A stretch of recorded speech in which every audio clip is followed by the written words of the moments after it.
자, 첫 번째 선 한번 가보도록 하겠습니다. 댓글 컨텐츠고 영상 제목. 근데 요시복은 한번 망하면 끝입니다. 계속해서 신용불량자로 살면서 대출빚을 계속 갚아야 해서 아무튼 잘 선택하시길 바랍니다. 라는 영상이 달린 댓글입니다.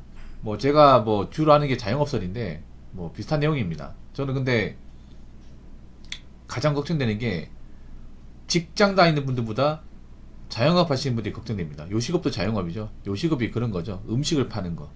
음식을 만들어서 뭐 손님들한테 대접하거나 아니면 배달로 파는 것들. 그런 것도 요식업이긴 합니다. 먹는 장사. 근데 요즘 먹는 장사가 잘 안 돼요. 아무리 생각해도. 물론 잘 찾아보면 잘 되는 것도 있지만 잘 되는 것보다 안 된 것이 더 많습니다. 오늘도 제가 길거리 탐방을 해봤는데 이제 손님이 꽉 찬 걸 보기 힘들어요. 정말로. 정말 지금도 보면 수많은 그런 요식업 가게들이 많습니다. 치킨집, 뭐 피자집, 편의점,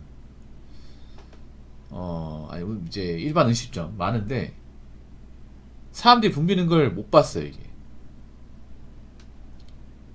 못 봤습니다. 그리고 요즘에 이제 자영업자들의 어떤 그런 푸념 섞인 이야기가 자주 들립니다. 아 진짜 오래 버티기 힘들다. 뭐 코로나 때부터 힘들다. 접어야 되냐. 장사를 얼마 안 하신 분들이 그런 얘기 하는 게 아니라 장사를 오래 하신 분들 있죠. 10년 넘으신 분들도 여지껏 장사하면 지금이 가장 힘든 것 같다. 도저히 답이 안 보인다. 버티는 것도 능사가 아닌 것 같다. 버티면 버틸수록 손해가 심해진다. 접어야겠다. 이렇게 얘기하시는 분들 많아요. 근데 문제는 이 접는 거 쉽지가 않아요. 접는 것도 돈이 필요하거든요. 보통 이제 남의 건물에 장사하다 보니까 장사 접었을 경우 이제 건물주가 이제 원상복구 비용을 청구할 수 있거든요. 그럼 원상복구하고 나와야 됩니다. 그것도 돈이 꽤나 많이 드는데, 그리고 대출 받으신 분들이 많아요. 자영업 분들이 지금 장사 안 되는 분들이 적자가 나니까 그 적자를 메꾸기 위해서 여러 가지 대출을 받으신 분들이 많아요. 근데 문제는 장사를 접게 되면 그 대출 받은 것 중에 일시상환을 해야 되는 경우가 발생해요.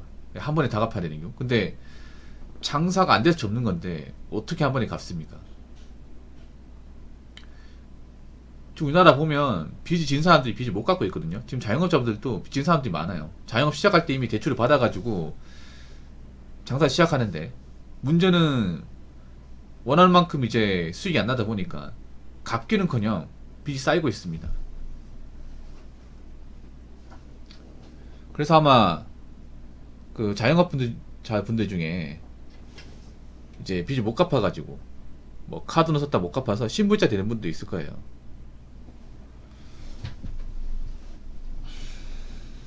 근데 앞으로 가면 갈수록 저는 힘들 거라 봅니다.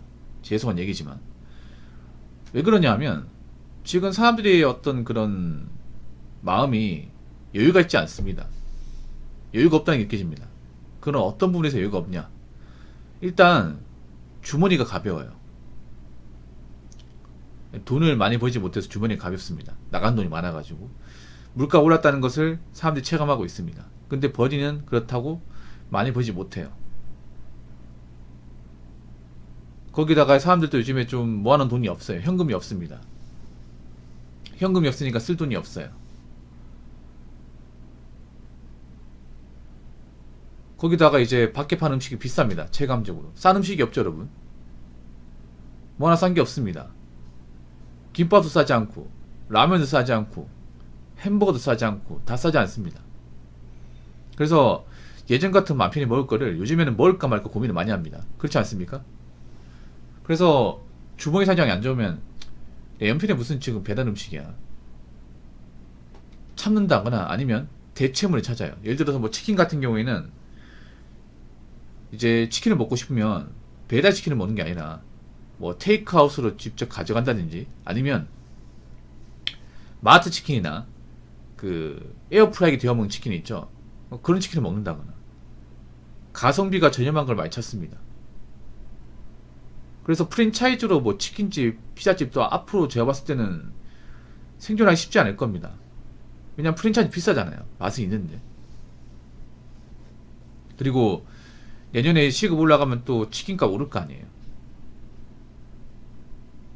그러면 사람들이 이제 또 부담을 느끼니까 더 안 사 먹겠죠. 그래서 누누이 얘기하지만 지금은 제가 봤을 때는 앞으로 이 자영업 분야에서 잘 되기는 쉽지 않을 것 같아요. 너무 많아 우리나라가. 근데 자영업자분들도 그런 마음 갖는 분도 있을 겁니다. 너무 경쟁업체 많으니까 차라리 경쟁력 떨어지는 것은 좀 없어졌으면 좋겠다. 너무 많다 이게. 이래가지고 어떻게 사냐. 먹는 사람 정해져 있는데 가게는 많고 이거 눈 갈라먹게 하면 얼마 남지도 않고. 그래서 제가 봤을 때는 지금 뭐 자영업 하겠다는 거 그냥 돈 날리겠다, 인생 하드코어 만들겠다, 그 말이랑 다를 게 없다고 생각합니다. 그러니 웬만하면 하지 마시기 바랄게요. 자, 댓글 한번 읽어보도록 하겠습니다. 임대 붙어있는 것의 3배 정도 생각하시면 됩니다. 부동산 가시면 권리금 있는 매물 많이 있습니다. 폐업비도 폐업비인데 권리금이 아까워 버틴 사장님들이 많습니다. 나 이해가 안 되는 게 권리금이 보통은 그런 거잖아. 권리금이 이제 있다는 거는 어느 정도 목이 좋고 장사 된다는 건데 요즘에는요 사실 권리금 믿기 힘들어요. 왜냐, 요즘에는 목이 좋아도 안 되는 곳이 많아요. 이제 목 좋은데 한다고 무조건 잘 되는 게 아닙니다. 이제는 아무리 목이 좋아도 사람들이 안 사먹으면 그만이에요. 아니 그러면 시내 번화가는 왜 망했을까? 여러분, 사람들이 많이 보면 시내 번화가나 이제 그런 문화거리 같은 데 보면 오히려 임대가 더 많아요. 여러분, 훨씬 더 많다니까. 그런 데는 왜 가게가 비어 있어요? 그렇지 않습니까?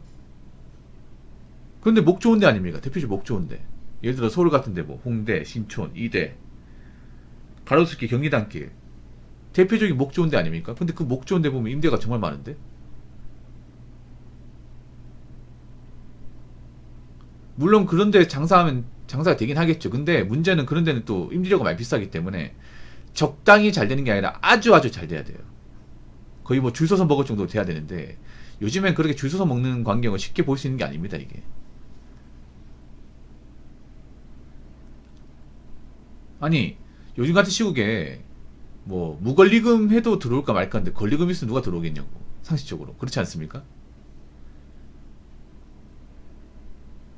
권리금 있다는 얘기는 뭐 저 자리가 목 좋은 자리고 어느 정도 이제 장사가 잘 되는 자리다, 뭐 그렇게 생각할 수 있겠지만 요즘에는 장사가 잘 된다는 거 예상할 수 있는 곳이 사실 딱히 없어. 이게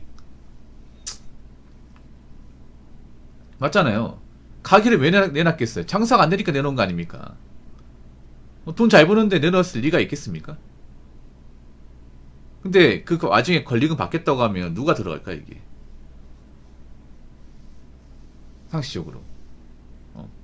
내가 볼 때 그런 거예요. 자기들이 들어갈 때 권리금 비싸게 주고 들어갔으니까 나올 때 좀 받고 나가겠다 이 마인드인데, 근데 우리가 상식적으로 접근해보면 알지 않습니까? 지금 가게를 해놓은 거는 장사가 안 되니까, 적자나니까 도저히 버틸 수가 없으니까 내놓은 거잖아요. 대부분의 가게가 그렇지 않습니까? 근데 권리금을 받겠다니 좀 이해가 안 되지 않습니까? 그렇죠. 이게 보면 이제 권리금 주고 들어간 자리인데 막상 이제 이걸 내놓으려고 하니까 내가 그 전에 받았던 권리금만큼 안 되고 좀 깎아서 권리금 내놔도 사람들이 안단 말이에요. 가게 내놨다는 것 자체가. 아니, 장사가 안 돼서 내놓은 건데 이것도 권리금 받겠다고? 근데 여기 왜 들어가? 이런 입장이죠. 근데 난 버티는 게 안 좋은 것 같아. 버티는 게 이미 장사가 기울어졌으면 저는 버티는 것보다 빨리 털고 나오는 게 좋다고 생각합니다. 물론 장사하는 분들 입장에서는 다르겠지만 오히려 지금 시기 넘어가면 괜찮겠지 하고 버티는 게 더 악순 것 같아. 내가 봤을 때는 이미 적자가 나고 타선이 안 맞으면 제가 볼 때는 빨리 접고 나오는 게 좋아요. 근데 좀 그런 게 있단 말이야. 내가 할 줄 아는 게 장사밖에 없고 지금 시기 잘 넘어가면 되지 않을까. 그런 마인드 때문에 버티는데, 제가 봤을 땐 버티면 버틸수록 좀 더 힘들어질 것 같아요. 더 마이너스일 것 같아요. 왜냐하면 지금 소비라는 게 얼어붙었단 말이에요.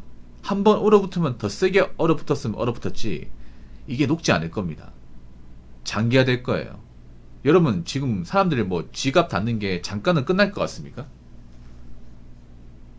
그냥 잠깐 힘들고 말 것 같습니까?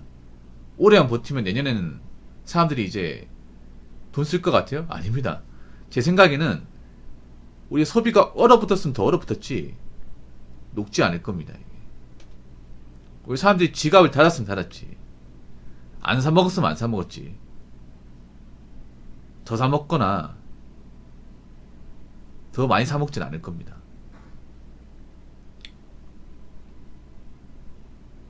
대출금 이자 한 달 밀려도 은행에서 얄짤없이 경매에 넘긴다고 하는데 사실인가 보네요. 그렇죠. 예. 이제는 그런 거지. 개인 사정 봐줬다고 은행도 손해보는 게 심하다는 거죠. 차라리 안 되겠 싶으면 빨리 팔고 받는 게 낫다는 거죠, 은행 입장에서도. 왜냐하면 저런 곳이 너무 많으니까.